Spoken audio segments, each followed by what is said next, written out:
ஏ level எடுத்து முடிய காட்டிலும் வாய் பொத்தி கொண்டு பல்ல கடிச்சு கொண்டு இருக்கும்.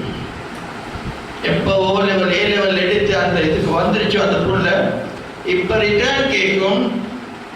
மகன் பாப்பா கிட்ட கேட்பான், பாப்பா நீங்க எனக்கு பள்ளிக்கு போற சொல்றீங்க, நீங்க இன்னும் படத்து ஓட்டிக்கிறீங்களே, நீங்க பள்ளிக்கு போறீங்களான்னு மகன் பாப்பா கிட்ட கேட்கும். அதே மாதிரி பொம்பளை பிள்ளைய இருந்தாலும் கேட்கும், அம்மா நீங்க எனக்கு ஓத சொல்றீங்க, தொழுவ சொல்றீங்க, நீங்க செய்திருக்கீங்க. இது ஒன்றும் என்ன பொறுத்த வரையில சொல்ல வேண்டிய அவசியமே இல்லை. எங்களோட பிள்ளைகளுக்கு எங்களோட பிள்ளைகள் பார்க்குற என்னன்னு சொன்னா சொல்றதை விட செய்யறது மட்டும்தான். ஆம்பளை பிள்ளையா இருந்தா அவருக்கு ரோல் மாடல் யாருன்னு சொன்னா வாப்பா தான். வாப்பா எப்படி பேசுறாரு, வாப்பா எப்படி நடக்கிறாரு, வாப்பா எப்படி இருக்கிறாரு, இதுதான் ஆம்பளை பிள்ளை ஃபாலோ பண்றது. சும்மா நீங்க பாருங்க பாப்பா, ஆம்பளை பிள்ளையா இருந்தா குடும்பத்தில் உட்கார்ந்து கொண்டிருக்கிற நேரத்தில் இருந்தாலும் காலுக்கு மேல காலை போட்டு வாப்பா வைக்கிற மாதிரி இருக்கத்தான் ஆசைப்படும். சில நேரத்தில் சொல்லுவார் பேர் வாப்பா இப்படித்தான் இருந்தார். அதே வாப்பா கையில சிகரெட்டோட இருந்தாருன்னு சொன்னா அவன் அதே ஆக்ஷன் ஓடி இருக்கும். நடக்குமா நடக்காத? நிச்சயமா நடக்கும். அதனால உம்மமாரா இருந்தாலும் எப்ப மகளுக்கு பாங்க சொல்ற நேரத்துல ஒழு எடுத்துட்டு முசல்லா எடுத்து நீங்க தொழுவ ஸ்டார்ட் பண்றீங்களோ இன்ஷா அல்லாஹ் தஆலா, சின்ன பிள்ளையா இருந்தா மாமா என்ன முசல்லா எங்கன்னா அந்த சின்ன பச்சை பிள்ளை கேட்கும். அதுக்கு ஒரு சின்ன முசல்லா வேறே வச்சுக்கொள்ளும். ஏன்னா உமா தொழுற மாதிரி பின்னுக்கு போட்டு ஹிஜாப் கெட்ட எல்லாரும் சரி பொடவை எடுத்து சரி பரவாயில்லை ஹிஜாப் மாதிரி கெட்டுக்கொண்டு தொழுறதுக்கு முசல்லா போட்டு தொழும்.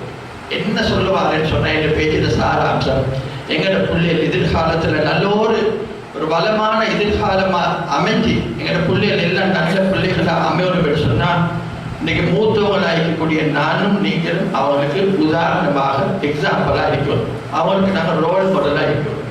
இதை இன்ஷா அல்லாஹ் எங்களோட பொம்பளை பிள்ளை இன்ஷா அல்லாஹ் நீங்கள் இன்ஷா அல்லாஹ் தஆலா நீங்க உங்களோட மனசுல வச்சுக்கோங்க.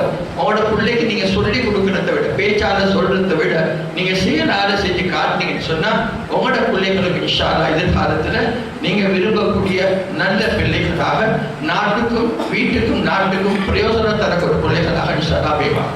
நான் இன்ஷா அல்லாஹ் எல்லாரும் கஷ்டப்படுறது இல்லைன்னு சொன்னா நாங்கள் இதே மாதிரி எத்தனையோ பேர் மாஷா அல்லாஹ் இன்னைக்கு முன்னுக்கு உட்கார்ந்து கொண்டு இருக்கிறவங்க என்னத்தையும் கஷ்டப்படுறோம்னு சொன்னா எதிர்காலத்தில் எங்கள் சமுதாயம் முஸ்லிம் சமுதாயம் நல்லவங்களா அல்ஹம்துலில்லாஹ் வளமான ஒரு வாழ்க்கை அமையணும் என்ற ஒரே ஒரு கவலையில தான் எல்லாரும் பாடுபடுறோம். அல்லாஹ் சுப்ஹானஹு வ தஆலா நாங்கள் பாடப்படக்கூடிய எல்லாருமே இந்த முயற்சியை அல்லாஹ் கபூல் செஞ்சு கொள்ளணும். அல்லாஹ் சுப்ஹானஹு வ தஆலா எதிர்காலத்தில் இந்த நாட்டில் முஸ்லிம்கள் முஸ்லிம் அல்லாத சகோதரர்களோட இணைஞ்சி சந்தோஷமான முறையில் ஒரு வளமான ஒரு நாடு உருவாக்குறதுக்கு அல்லாஹ் சுப்ஹானஹு வ தஆலா எங்கள் எல்லாருக்கும் தௌஃபீக் செய்வானாக என்று துஆ செஞ்சு விடைபெறுகிறேன். இதே மாதிரி இந்த இந்த நிகழ்ச்சியை ஏற்பாடு செஞ்சு கொண்டிருக்கிற லைஃப் போல் விசேஷமாக நான் இஹ்லாஸ் அல்லாஹ் பாதுகாத்து கொள்வான். நிச்சயமாக அல்லாஹ் அவரை கபூல் செய்யணும். பௌசாஜாராக நிறைய சேவைகள் அல்ஹம்துலில்லாஹ் நான் பெருமைக்காக யாரும் பேசுவானுன்னு சொல்லுவாங்க. யாரு அவனோட முன்னுக்கு அவனைய பெருமையா பேசுறாங்களோ அவனோட முகத்துல மண் எடுத்து அடிச்சு அடிங்கன்னு சொல்லி ஹதீஸ் பிடிக்குது. அல்லாஹ் என்னை மன்னிச்சு கொள்ளணும். ஆனால் கூட அவரோட அந்த சேவைகளை என்னால் சொல்லாம இருக்கிறாரு. அல்லாஹ் சுப்ஹானஹு வ தஆலா அந்த அளவுக்கு அவரை கொண்டு இன்னைக்கு இந்த சமுதாயத்துக்கு வேலை வாங்கி கொண்டிருக்கிறார். அதே மாதிரி இன்ஷா அல்லாஹ் எங்களோட ஜரூக் ஹாஜியாரும் இதே மாதிரி அல்ஹம்துலில்லாஹ் எங்களோட ஷேக் நஜ்மா நாங்கள் இந்த